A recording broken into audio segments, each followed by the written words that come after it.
എല്ലാ കൂട്ടുകാർക്കും മറിയാമാസ് വേൾഡിന്റെ പുതിയ വീഡിയോയിലേക്ക് സ്വാഗതം. നമ്മൾ തയ്യാറാക്കാൻ പോകുന്ന അടിപൊളി ടേസ്റ്റ് ഒരു വെണ്ടയ്ക്ക വറുത്തരച്ച കറി കേട്ടോ. അപ്പൊ നമുക്ക് നേരെ നമ്മുടെ വീഡിയോയിലേക്ക് പോയാലോ. അതിന് വേണ്ടുന്ന സാധനങ്ങൾ എന്ന് പറഞ്ഞിട്ടുണ്ടെങ്കിൽ ഞാനിവിടെ കഴുകി വൃത്തിയാക്കി റൗണ്ട് കട്ട് ചെയ്ത് വെച്ച കുറച്ച് വെണ്ടയ്ക്ക ഉണ്ട്. പിന്നെ അതെന്ന് പറഞ്ഞിട്ടുണ്ടെങ്കിൽ പുഴുവൊക്കെ ഉണ്ടോ എന്ന് നോക്കിയിട്ട് വേണം നമ്മൾ വെണ്ടയ്ക്കൊക്കെ എടുക്കാനായിട്ട് കട്ട് ചെയ്യുമ്പോൾ. പിന്നെ 1-2 തക്കാളി കട്ട് ചെയ്ത് വെച്ചിട്ടുണ്ട്, കുറച്ച് ചുമന്നുള്ളിയും അതുപോലെ തന്നെ കുറച്ച് സബോളയും കട്ട് ചെയ്ത് വെച്ചിട്ടുണ്ട്. പിന്നെ തേങ്ങ, വറുത്തരയ്ക്കാനുള്ള തേങ്ങ, അത് വറുക്കാനുള്ള തേങ്ങയാണ് നമുക്ക്. പിന്നെ കുറച്ച് കറിവേപ്പിലയുണ്ട്, ഗ്രാമ്പും കുറച്ച് പട്ട എടുത്ത് വെച്ചിട്ടുണ്ട്. പിന്നെ നമ്മൾ കുറച്ച് വറ്റൽമുളക്, മുളക് പൊടി വേണ്ടവർക്ക് മുളക് പൊടി എടുക്കാം, ഞാനിവിടെ വറ്റൽമുളക് എടുത്തേക്കുന്നത്. കുറച്ച് മഞ്ഞൾപ്പൊടി എടുത്തിട്ടുണ്ട്. പിന്നെ നമുക്ക് കടുക് വറുക്കാനുള്ള കടുക്, പിന്നെ പെരിഞ്ജീരകവും വേണം, അതുപോലെ തന്നെ മല്ലിപ്പൊടി അല്ലെങ്കിൽ പച്ചമല്ലി എടുത്താലും മതി. പച്ചമല്ലി ഇല്ലാത്തതുകൊണ്ട് ഞാനിവിടെ മല്ലിപ്പൊടി എടുത്തിരിക്കുന്നുള്ളൂ. എന്താണ് നമുക്കിനി നമ്മുടെ വീഡിയോയിലേക്ക് നേരെ നമുക്ക് പോവാം. ഇനി ആദ്യം നമ്മൾ എന്ത് ചെയ്യണം, നമ്മൾ ഈ ചിരകി വെച്ചേക്കുന്ന തേങ്ങ ഉണ്ടല്ലോ, അത് നന്നായിട്ടൊന്ന് നമ്മൾ വറുത്തെടുക്കണം. അപ്പം അതിനുവേണ്ടി നല്ലൊരു പാനോ എന്തേലും ചീനിച്ചിട്ട് എന്തേലും അടുപ്പത്ത് വെച്ചിട്ട് നമ്മൾ അതിനകത്തേക്ക് വെളിച്ചെണ്ണ ഒഴിച്ചു കൊടുക്കണം. വെളിച്ചെണ്ണ വേണം നിർബന്ധമൊന്നുമില്ല, നിങ്ങൾക്ക് സൺഫ്ലവർ ഓയിലോ എന്ത് ഓയിൽ വേണമെങ്കിലും എടുക്കാം, അതിനകത്ത് വറുത്തെടുക്കാം. ഇനിയിപ്പോൾ ഓയിൽ ഒഴിക്കാതെ വറുക്കുന്നവരുണ്ട്, കാരണം എണ്ണ അധികം യൂസ് ചെയ്യേണ്ടെന്ന് ഓർത്തുകൊണ്ട് അല്ലാതെ തേങ്ങ വറുത്തെടുക്കുന്നവരും ഉണ്ട്. പക്ഷെ ഞാനിവിടെ ഓയിലിനകത്ത് വറുത്തെടുക്കുകയാണെങ്കിൽ നല്ലതെന്നോർത്ത് ഓയിലിനകത്ത് എന്താണെങ്കിലും വറുത്തെടുക്കുന്നത്. എണ്ണ നന്നായിട്ട് ചൂടായതിന് ശേഷം നമുക്ക് ഇതിനകത്തേക്ക് നമ്മുടെ തേങ്ങ ഇട്ട് കൊടുക്കാം. തേങ്ങ നല്ല പൊടിയായിട്ട് ചിരവി എടുക്കാൻ നല്ലതായിരിക്കും, കാരണം അല്ലാതെങ്കിൽ പല വലിപ്പത്തിൽ തേങ്ങ ചുണ്ടി എടുത്തിട്ടുണ്ടെങ്കിൽ അത് വറക്കുമ്പോൾ അത് ഭയങ്കര ബുദ്ധിമുട്ടായിരിക്കും. കാരണം കുറച്ച് വറുത്ത് വരും, കുറച്ചല്ലാതെ കടിച്ചു കിടക്കും, അത് ഭയങ്കര ബുദ്ധിമുട്ടായിരിക്കും. അരയ്ക്കുമ്പോൾ നല്ല കളറൊക്കെ കിട്ടണമെങ്കിൽ നല്ല ഒരേപോലെ തന്നെ ഒന്ന് ചിരവി എടുക്കണം. പിന്നെ ചിലരൊക്കെ ഉണ്ട് ചിരവി എടുത്തിട്ട് ജസ്റ്റ് മിക്സിക്കകത്തിട്ടൊന്ന് അടിച്ചിടും, കാരണം ഒരേപോലെ തന്നെ വറുത്ത് വരാനായിട്ട്. ഇതിനകത്തേക്ക് നമ്മൾ കുറച്ച് വറ്റൽമുളക്, ഇപ്പം മുളക് പൊടിയാണെങ്കിൽ ഇപ്പോൾ ഇടണ്ട, കുറച്ച് കഴിഞ്ഞിട്ട് ഇട്ടാൽ മതി. ഇപ്പോൾ വറ്റൽമുളക് മൂത്ത് വന്നുകൊണ്ട് ഞാൻ ആദ്യം വറ്റൽമുളക് ഇട്ടിട്ടുണ്ട്. പിന്നെ കുറച്ച് കറിവേപ്പില, ഇത് ഈ കൂടെ തന്നെ നമുക്ക് അരച്ചെടുക്കാനായിട്ടുള്ളതാണ്. കടുക് പൊട്ടിക്കും ഇടുന്ന കൂടാതെ നമ്മൾ ഇതിനകത്തേക്ക് കറിവേപ്പില, മെയിനായിട്ട് നമ്മുടെ പെരിഞ്ജീരകം. ഈ പെരിഞ്ജീരകത്തിന്റെ ടേസ്റ്റ് ഒന്ന് വേറെ തന്നെയാണ്. നമ്മൾ അടിപൊളി ടേസ്റ്റ്. നമ്മളിങ്ങനെ വെണ്ടയ്ക്ക ഒരു തവണയെങ്കിലും നിങ്ങളൊന്നും കറി വെച്ച് നോക്കണം. പിന്നെ കുറച്ച് കൊച്ചുള്ളി ഇട്ട് കൊടുക്കണം, കാരണം കൊച്ചുള്ളിയൊക്കെ വറുത്തരയ്ക്കുന്നവർക്കറിയാം. ഇറച്ചിക്കകത്താണെങ്കിലും ബാക്കി എന്ത് സാധനത്തിനകത്താണെങ്കിലും ഈ കൊച്ചുള്ളിയൊക്കെ വറുത്തരച്ച് കഴിയുമ്പോൾ നല്ല കറിക്ക് നല്ല കൊഴുപ്പും കിട്ടും, അതുപോലെ തന്നെ അടിപൊളി ടേസ്റ്റ് ആയിരിക്കും. കറിക്ക് ടേസ്റ്റ് വേണമെങ്കിൽ നമ്മൾ പിശുക്കിയിട്ട് കാര്യമില്ല. അപ്പം എന്താണ് നല്ല അടിപൊളി ടേസ്റ്റ് കിട്ടണമെങ്കിൽ കൊച്ചുള്ളിയൊക്കെ നന്നായിട്ട് നമ്മൾ ഇട്ടൊന്ന് വറുത്തെടുക്കുക എന്ന് പറഞ്ഞാൽ ബ്രൗൺ കളർ ആവുന്നോടം വരെ. ഇപ്പം ഏകദേശം ആയി വരുന്നുള്ളൂ, ഇത് കുറേ സമയം പിടിക്കും. എന്തായാലും നല്ല രീതിയിലൊന്ന് വറുത്ത് കിട്ടണമെങ്കിൽ നമ്മൾ ഫ്ലെയിം ഒത്തിരി കൂട്ടിയിട്ട് വറക്കരുത്, തീ മാക്സിമം മീഡിയത്തിൽ ഇട്ടിട്ട് വേണം നമ്മളിതൊന്ന് വറുത്തെടുക്കാനായിട്ട്. കുറേ സമയം എന്തായാലും ഇളക്കിയെടുക്കണം, കാരണം പിള്ളേർ ഈ വെണ്ടയ്ക്കാന്ന് പറയുമ്പോൾ കഴിക്കാൻ ഇഷ്ടമില്ലാത്ത ഒത്തിരി ആൾക്കാർ കാണും, അതിൻ്റെ കൊഴുപ്പെന്നൊക്കെ പറഞ്ഞുകൊണ്ട്. പക്ഷെ അടിപൊളിയാണ്, നമ്മുടെ നല്ലതാണ് ഹെൽത്തിനൊക്കെ എന്ന് പറഞ്ഞിട്ടുണ്ടെങ്കിൽ. കണ്ടോ, ഇപ്പം ഏകദേശം ഒരു ബ്രൗൺ കളറായി വരുന്നുണ്ട്. ഇപ്പം മുളകെല്ലാം നന്നായിട്ട് അതിനകത്ത് കിടന്ന് മൂത്തുണ്ട്. പണ്ടൊക്കെ ആൾക്കാർ മുളകൊക്കെ വറുത്തല്ലായിരുന്നു, ഇതേപോലെ മുളക് പൊടിയൊന്നും ഇല്ലായിരുന്നില്ല, വറ്റൽമുളക് വറുത്തൊക്കെ അല്ലായിരുന്നോ ഉണ്ടാക്കിക്കൊണ്ടിരുന്നേ. ഇപ്പം ഏകദേശം ആയിട്ടുണ്ട്. ഈ സമയത്ത് നമ്മൾ എടുത്തു വെച്ച് നമ്മുടെ മല്ലിപ്പൊടി, ഇപ്പം മുളക് പൊടിയാണ് നമ്മൾ യൂസ് ചെയ്യുന്നതെങ്കിൽ ഈ സമയം ഇട്ട് കൊടുത്താൽ മതി. ശേഷം നമ്മൾ ആവശ്യമുള്ള മല്ലിപ്പൊടി നമ്മൾ ഒത്തിരി കൂടിപ്പോരുത്, കാരണം മല്ലിപ്പൊടി കൂടിപ്പോയിട്ട് അതിന് വേറെ ഒരു ടേസ്റ്റ് വരും കറിക്കൊക്കെ. അപ്പം കുറച്ച് മാത്രമേ ചേർക്കാവുള്ളൂ, കുറഞ്ഞു പോയാലും കുഴപ്പമില്ല, ഒരു കാരണവശാലും കൂടിപ്പോരുത്. പിന്നെ നമ്മൾ എടുത്തു വെച്ചിരിക്കുന്ന നമ്മുടെ മഞ്ഞപ്പൊടിയും കൂടി ഇട്ട് നന്നായിട്ടൊന്ന് ഈ കൂടെ ഇട്ടൊന്ന് മൂപ്പിച്ചെടുക്കും. ഇതൊക്കെ ഏകദേശം അവസാന ഘട്ടത്തിലാകുമ്പോഴാണ് നമ്മളിത് ഇടുന്നത്. ആദ്യം കൊണ്ട് ഇട്ടിട്ടുണ്ടെങ്കിൽ പൊടി ആയതുകൊണ്ട് ഇത് കരിഞ്ഞു പോകും. അപ്പോൾ അവസാനം കണ്ടോ ഇത്ര സെറ്റായിട്ടുണ്ട്. ഇത് പെരിഞ്ജീരകം കിടക്കുന്നുണ്ടോ. ഇനി നന്നായിട്ട് ഒന്ന് തണുക്കാൻ വെക്കണം. തണുത്തിട്ട് ശേഷം മാത്രം നമ്മൾ മിക്സിയുടെ ജാറിനകത്തിട്ടൊന്ന് പൊടിച്ചെടുക്കുക, അരച്ചെടുക്കുക, എന്ത് വെള്ളം ചെയ്യുക. അധികം വെള്ളം വെക്കാതെ നമ്മളിത് അരച്ചെടുക്കണം, കാരണം ഓവർ വെള്ളം ആയി പോയിട്ടുണ്ടെങ്കിൽ നമ്മുടെ കറി സെറ്റാവില്ല. കാരണം നല്ലൊരു കുറുകിയ ടൈപ്പ് കിട്ടണമെങ്കിൽ അധികം വെള്ളം വെക്കാൻ നമ്മളിത് അരച്ചെടുക്കണം. കണ്ടോ, ഇപ്പം ഏകദേശം എന്തായാലും സെറ്റായി വരുന്നുണ്ട്.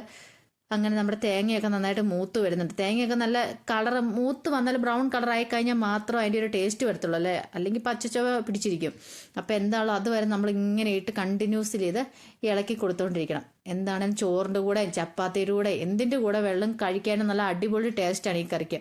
അപ്പോൾ എല്ലാവർക്കും ഇഷ്ടപ്പെടുവാണെങ്കിൽ, വീഡിയോ ഇഷ്ടപ്പെടുവാണെങ്കിൽ നിങ്ങളൊന്ന് വീട്ടിൽ ഒന്ന് ട്രൈ ചെയ്ത് നോക്കണം കേട്ടോ. എന്താണ് ടേസ്റ്റിൻ്റെ കാര്യത്തിൽ ഞാൻ 100% ഉറപ്പ് തരുക ഉണ്ടോ. ഇപ്പോൾ ആയിട്ടുണ്ട്. ഇനി നമ്മളിത് തണുക്കാൻ വേണ്ടി ഒരു പാത്രത്തിനകത്തേക്ക് മാറ്റി വെക്കണം, കാരണം മുളകൊക്കെ നല്ല മൂത്തിട്ടുണ്ട് നന്നായിട്ട്. ഇനി ശേഷം നമ്മളൊരു പാൻ എടുത്ത്, ആ പാൻ തന്നെ മതി, അതെടുത്ത് വെച്ചിട്ട് അതിനകത്തേക്ക് കുറച്ച് എണ്ണ ഒഴിച്ചു കൊടുക്കണം. എണ്ണ ഒഴിച്ചു കൊടുക്കുന്നു പറഞ്ഞിട്ടുണ്ടെങ്കിൽ നമ്മളിത് ഈ എണ്ണ ഒഴിച്ചു കൊടുക്കുന്നത് വഴട്ടാനായിട്ടാണ്. നമ്മൾ മുമ്പേ നമ്മുടെ തക്കാളിയും അതുപോലെ തന്നെ മെയിൻ ഐറ്റമായ നമ്മുടെ വെണ്ടയ്ക്ക എടുത്ത് മാറ്റി വെച്ചിട്ടുണ്ടല്ലോ, ആദ്യം നമ്മൾ എന്ത് ചെയ്യണം, വെണ്ടയ്ക്ക ഒന്ന് വഴട്ടണം. നമ്മൾ പച്ചയ്ക്കല്ല ഇത് ഉണ്ടാക്കുന്നത്. പച്ചയ്ക്ക് ഉണ്ടാക്കാനാണ് പല ആൾക്കാർക്കും ഇത് ഇഷ്ടപ്പെടാത്ത, വെറുതെ വെണ്ടയ്ക്ക അറിയിച്ചു. പക്ഷെ ഇന്ന് വഴട്ടി നോക്കിയാൽ വെണ്ടയ്ക്ക ഒന്ന് വഴട്ടി നോക്കും, പിന്നെ അപാര ടേസ്റ്റ് ആയിരിക്കും. എണ്ണയൊക്കെ എന്താണെങ്കിലും നന്നായിട്ടൊന്ന് മൂത്ത് വന്നതിന് ശേഷം നമ്മൾ എടുത്തു വെച്ചിരിക്കുന്ന നമ്മുടെ സബോള അരിഞ്ഞു വെച്ചിട്ടുണ്ടല്ലോ, ഉള്ളിയല്ല സബോള, ആ സബോള ഇട്ട് നന്നായിട്ട് നമ്മൾ വഴട്ടണം, കുറച്ചൊന്ന് ഇളക്കണം. ഇപ്പം നമ്മൾ ഇതിനകത്തേക്ക് സബോള എടുത്തിട്ടുണ്ട്, അതുപോലെ തന്നെ കൊച്ചുള്ളി എടുത്തിട്ടുണ്ട്. കാരണം കറിക്കൊക്കെ നല്ല കൊഴുപ്പ് കിട്ടാനായിട്ട് സബോളയൊക്കെ ഇട്ട് കഴിയുമ്പോൾ അടിപൊളി ടേസ്റ്റ് ആയിരിക്കും. ഇത് നന്നായിട്ടൊന്ന് വഴട്ടിച്ച് ഉപ്പൂടെ ഇട്ട് വഴട്ടുവാണെങ്കിൽ പെട്ടെന്ന് തന്നെ ഇത് വഴണ്ട് കിട്ടും. ഇതിൻ്റെ ആദ്യം ഞാൻ ഉപ്പിൻ്റെ കാര്യം പറഞ്ഞില്ല എന്ന് തോന്നുന്നു. ഉപ്പ് വേണം കേട്ടോ കറിക്ക്. അപ്പോൾ ആൾക്കാർ ചോദിക്കുന്നത് എന്താ ഉപ്പിൻ്റെ കാര്യം പറയാത്തതെന്ന്. അതൊക്കെ നമ്മൾ സാധാരണ എപ്പോഴും എല്ലാവരും എടുക്കുന്നതായതുകൊണ്ടാണ് ഞാൻ ഉപ്പിൻ്റെ കാര്യം പറയാത്തത്. അതിൻ്റെ അടുത്തേക്ക് നമ്മൾ എന്ത് ചെയ്യണം, നമ്മൾ എടുത്തു വെച്ചിരിക്കുന്ന നമ്മുടെ വെണ്ടയ്ക്ക ഉണ്ടല്ലോ, കണ്ടോ, റൗണ്ടിൽ കട്ട് ചെയ്ത് വെച്ചേക്കുന്ന വെണ്ടയ്ക്ക, അതും കൂടെ നമ്മളിട്ട് നന്നായിട്ടൊന്ന് വഴറ്റണം. കാരണം ഒത്തിരി അങ്ങോട്ട് കുഴഞ്ഞു പോകണ്ട, അല്ലാതെ ഒരുമാതിരി വഴറ്റണം. പിന്നെ ഈ കൂടെ നമ്മൾ ഇട്ടേക്കുന്ന സാധനം എന്ന് പറഞ്ഞിട്ടുണ്ടെങ്കിൽ കറുവാപ്പട്ട ഇട്ടുണ്ട്, കറുവാപ്പട്ടയും ഗ്രാമ്പും.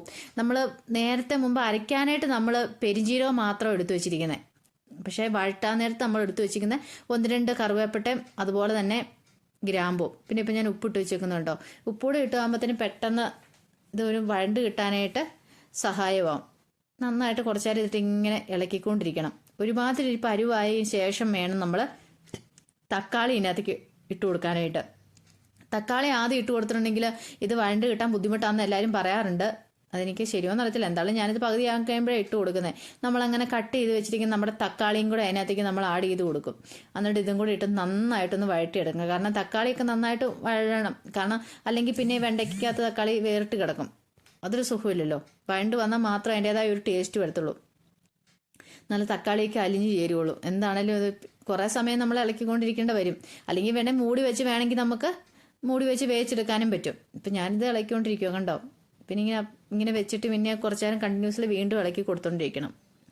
ഈ സമയത്ത് നമുക്ക് വേറെ എന്തെങ്കിലും ചെയ്യാൻ പണിയുണ്ടെങ്കിൽ ഇത് ഇങ്ങനെ വെച്ചിട്ട് നമുക്ക് പോകാം. കാരണം അടിയിൽ പിടിക്കത്തൊന്നുമില്ല. കണ്ടോ, ഇപ്പോൾ ആ തക്കാളിയൊക്കെ ഒന്ന് സെറ്റായി വെന്ത് കണ്ടോ, അടുത്ത് വരുന്ന പോലെ ആയിട്ടുണ്ട്. വെണ്ടയ്ക്ക് ഏകദേശം ആയിട്ടുണ്ട്. വെണ്ടയ്ക്ക് ഒത്തിരി അങ്ങോട്ട് വഴണ്ട് പോകരുത്, അതിൻ്റെ ടേസ്റ്റ് പോകും. ഈ സമയം നമ്മൾ കണ്ടോ അരച്ച് വെച്ചിരിക്കുന്ന അരപ്പുണ്ടല്ലോ, ആ അരപ്പ് ഇതിനകത്തേക്ക് നമുക്ക് ഇട്ട് കൊടുക്കണം. വെണ്ടയ്ക്കൊക്കെ മൂത്തൊന്ന് നോക്കിയിട്ട് അതിനകത്തേക്ക് നമ്മൾ ഇതിട്ട് കൊടുക്കണം. അതിന് ശേഷം വേണം നമ്മൾ പിന്നെ അതിൻ്റെ കടുക് പൊട്ടിച്ചെടുക്കാനൊക്കെ ആയിട്ട്. അത് പിന്നെ നമ്മൾ ഇത് ചേർത്തെടുക്കുമ്പോൾ ഒരു കാര്യം ശ്രദ്ധിക്കണം, നമ്മൾ ആ അരപ്പിനകത്ത്, ആ മിക്സിയുടെ ജാറിനകത്ത് കുറച്ച് വെള്ളം ഒഴിച്ച് മാത്രം നമ്മളിത് ആക്കിയാൽ മതി. കാണോ, ഇപ്പം കണ്ടോ അതിൻ്റെ പരുവം കണ്ടോ, ഇത്രയും വെള്ളമൊക്കെ വന്നു. അല്ലെങ്കിൽ കൊഴുപ്പിനിരിക്കണം, അല്ലെങ്കിൽ ഒതിയും ചാറ് ഓവറായി പോയിട്ടെങ്കിൽ നമ്മുടെ ആ കറിയുടെ ആ ഒരു ടേസ്റ്റ് അങ്ങോട്ട് പോകും. ഇപ്പം നല്ല സെറ്റായിട്ടുള്ള നിൽക്കേ, ഇത് എന്തിൻ്റെ കൂടെ കഴിക്കാനും അടിപൊളി ടേസ്റ്റ് ആയിരിക്കും കേട്ടോ. വെണ്ടയ്ക്കൊക്കെ ഉണ്ട്, വെണ്ടയ്ക്കയുടെ ആ പച്ച കളർ അങ്ങ് പോവുകയും ചെയ്യരുത്, എന്തെങ്കിലും അത് വഴണ്ട് വരികയും ചെയ്യണം. ആ ഒരു പരുവത്തി വേണം നമ്മൾ വഴട്ടാനായിട്ട്. അല്ലെങ്കിൽ നമ്മൾ മൊത്തം ഇങ്ങനെ നമ്മൾ മെഴുക്കുവട്ടി വെക്കുന്ന പോലെ ആക്കരുത്. അതിനുശേഷം നമ്മൾ എന്തെങ്കിലും ചീനിച്ചിട്ട് എന്തെങ്കിലും ഒരു പാത്രം എടുത്തിട്ട് നമ്മൾ കടുക് വറുക്കാനായിട്ട് കുറച്ച് എണ്ണ ഒഴിക്കണം. അതിനകത്തേക്ക് നമ്മൾ കടുക് വറുക്കാൻ പിന്നെ പ്രത്യേകിച്ച് ആർക്കും പറഞ്ഞു തരേണ്ട ആവശ്യമൊന്നുമില്ല, എല്ലാവർക്കും അറിയാവുന്ന കാര്യമാണ്. കടുക് ഇടണം, പിന്നെ കുറച്ച് കറിവേപ്പില, പിന്നെ കൊച്ചുള്ളി ഇടുന്നവരുണ്ട് കടുക് പൊട്ടിക്കാൻ നേരത്ത്. അങ്ങനെയൊക്കെ ഇട്ട് നമ്മൾ അടിപൊളിയായിട്ട് അങ്ങോട്ട് കടുക് വറുത്തെടുക്കുക. ഇപ്പം ഞാൻ കൊച്ചുള്ളി ഇട്ടാൽ വറക്കുന്നത്. കുറച്ച് കൊച്ചുള്ളിയും കൂടി ഇട്ടാൽ കൊച്ചുള്ളിയൊക്കെ കടിക്കുമ്പോൾ നല്ല ടേസ്റ്റ് ആയിരിക്കും. അതിനകത്ത് കടുക് വറുത്തിടുമ്പോൾ നമ്മൾ സാധാരണ അങ്ങനെയാണ്.